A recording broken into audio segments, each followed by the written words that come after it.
March மாதம் வர வேண்டும் என்பதற்காக தமிழகம் முழுவதும் நம்முடைய அண்ணன் மருத்துவர் அன்புமணி ராமதாஸ் அவர்கள் உரிமை மிக்க தலைமுறைக்காக இந்த 100 நாள் நடைபயணம் எழுச்சியோடு சிறப்பாக தமிழகம் முழுவதும் நடைபெற்று வந்து கொண்டிருக்கின்றது.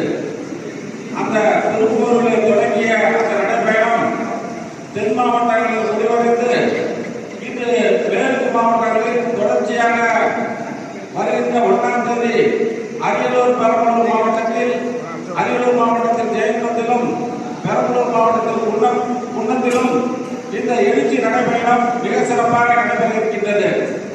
இந்த எழுச்சி நடைபயணம் தமிழகத்தில் ஒரு அரசியல் மாற்றத்தை உருவாக்க வேண்டும், ஆட்சி மாற்றத்தை உருவாக்க வேண்டும் என்ற அடிப்படையிலே இந்த அரியலூர் பெரம்பலூர் மாவட்டம் என்றைக்கும் எடுத்துக்காட்டாக ஒரு முதன்மையான மாவட்டமாக பாட்டாளி மக்கள் கட்சியினுடைய வரலாற்றிலே இருந்து வந்து கொண்டிருக்கின்றது.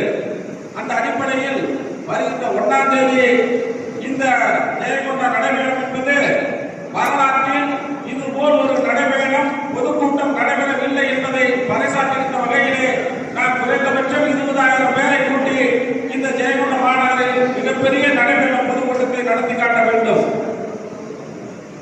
இந்த பொதுக்கூட்டம் என்பது நாம் சாதாரணமாக இந்த ஜெயங்கொண்ட நகரிலே நாம் குறைந்தபட்சம் 20,000 பேரை கூட்டிவிடலாம். ஏனென்றால் ஒரு ஒன்றிய செயலாளர் குறைந்தபட்சம் 500 பேர் என்று இலக்கு வைத்தாலும் ஒரு 10 பேர் நாம் கூட்டிவிடலாம். ஆனால் திட்டமிட்டு இந்த கூட்டத்தை நாம் ஏற்பாடு செய்ய வேண்டும்.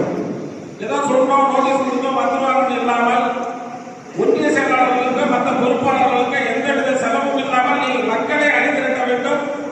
இங்கு இருக்கின்ற மாநில பொறுப்பாளர்களும் மாவட்ட பொறுப்பாளர்களும் திட்டமிட்டு வாகனத்தினை உங்களுக்கு நாங்கள் ஏற்பாடு செய்து தருகின்றோம். வாகனத்தை ஏற்பாடு செய்து கொடுத்து அங்கே ஒரு வாகனத்துக்கு 20 பேர் கணக்கு வைக்க வேண்டும். 25 பேர் சொல்லுவாங்க, 20 பேரால் குறைந்தபட்சம் நாம் இருக்க வேண்டும். அப்படி திட்டமிட்டு இந்த பணியை நாம் செய்ய வேண்டும்.